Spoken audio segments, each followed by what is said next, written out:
बाहेर माणसांची गर्दी आहे. सोशल मीडियावर शेकडो मित्र आहेत. इंस्टाग्रामवर स्टोरीजला हजारो लाईक्स आहेत. पण तरीही रात्री उशिरा जेव्हा आपण फोन बाजूला ठेवतो आणि डोळे मिटतो, तेव्हा असं वाटतं का की कोणीच आपलं नाहीये? कोणीतरी हवंय असं वाटण्यापेक्षाही आपण स्वतःसाठी पुरेसे नाही आहोत हा विचार येतो का? हा एकटेपणा आपल्याला आतून पोखरतो की आपल्याला काहीतरी सांगायचा प्रयत्न करतोय? नमस्कार सगळ्यांना. मनातलं, तुमच्या आणि माझ्यातलं या आपल्या नवीन प्रवासातील हा पहिला संवाद. मी आज असा एक विषय घेऊन आलोय जो खरं तर आपल्या सगळ्यांच्या आयुष्याचा भाग आहे, पण ज्यावर बोलायला आपण घाबरतो. तो म्हणजे एकटेपणा. मनातलं, तुमच्या आणि माझ्यातलं. हा विषय निवडण्याचं कारण असं की हा अनुभव मलाही नवा नाही. काही काळापूर्वी मी सुद्धा अशाच एका टप्प्यावर होतो. सणासुदीचे दिवस असायचे, आजूबाजूला हसणारी माणसं असायची, पण तरीही मनात कुठेतरी एक पोकळी जाणवायची. असं वाटायचं की माझं कुणीच नाहीये किंवा कुणालाच माझी पडलेली नाहीये.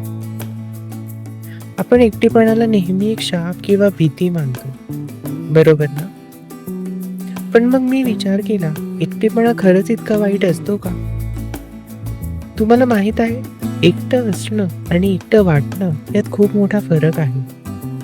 जेव्हा आपण लोकांच्या गर्दीत असूनही स्वतःला हरवल्यासारखं समजतो, तो खरा एकटेपणा. कारण तिथे आपण इतरांना खुश करण्यात इतके व्यस्त होतो की स्वतःच्या मनाचा आवाज ऐकायलाच विसरून जातो. हळूहळू मला जाणीव झाली की हा एकटेपणा आपल्याला घाबरवण्यासाठी नाही, तर आपल्याला आपल्या जवळ नेण्यासाठी येतो. जेव्हा आपल्या बाजूला कोणी नसतं ना, तेव्हाच आपल्याला कळतं की आपली खरी ताकद काय आहे. ज्याला स्वतःमध्ये रमायला जमलं, त्याला जगातील कोणतीच शक्ती हरवू शकत नाही. मित्रांनो, कधी स्वतःसोबत डेटवर गेला आहात का? कधी स्वतःसाठी आवडीचा पदार्थ बनवून शांतपणे त्याचा आस्वाद घेतलाय? किंवा आरशात बघून स्वतःशीच गप्पा मारल्या? हे सगळं सुरुवातीला वेडेपणाचं वाटतं, पण हाच तो क्षण असतो जेव्हा तुम्ही स्वतःला नव्याने ओळखायला लागता. तुमची आवड निवड, तुमची स्वप्न, तुमची भीती, हे सगळं या शांततेतच तुम्हाला स्पष्ट दिसायला लागतं. सकारात्मक विचार म्हणजे फक्त सगळं चांगलं होईल असं म्हणणं नाही, तर एकटं असताना स्वतःला त्रास करून घेण्याऐवजी त्या शांततेत आनंदी राहणं हे आहे.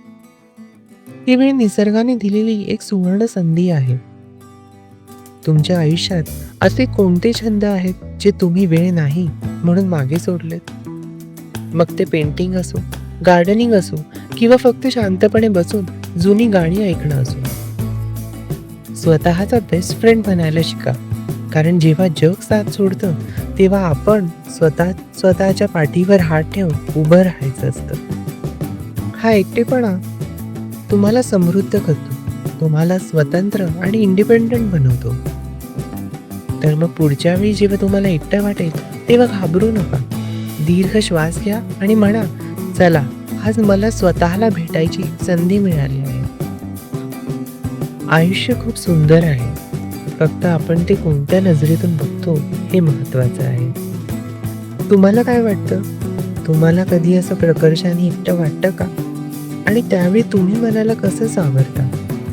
मला कमेंट्समध्ये नक्की सांगा, कारण हा प्रवास फक्त माझा नाही, तर तो तुमच्या आणि माझ्यातला आहे. तुमच्या प्रत्येक कमेंटची, प्रत्येक विचाराची मला ओढ असेल, आणि मी आशा करतो की हा व्हिडिओ अशा लोकांपर्यंत पोहोचेल जे आता एकटेपणातून जात आहेत. चला तर मग भेटूया पुढच्या भागात अशाच एका नवीन विषयासोबत जो तुमच्या मनाच्या जवळ असेल. तोपर्यंत स्वतःची काळजी घ्या, स्वतःला वेळ द्या, आणि सगळ्यात महत्त्वाचं, स्वतःच्या प्रेमात राहा. धन्यवाद.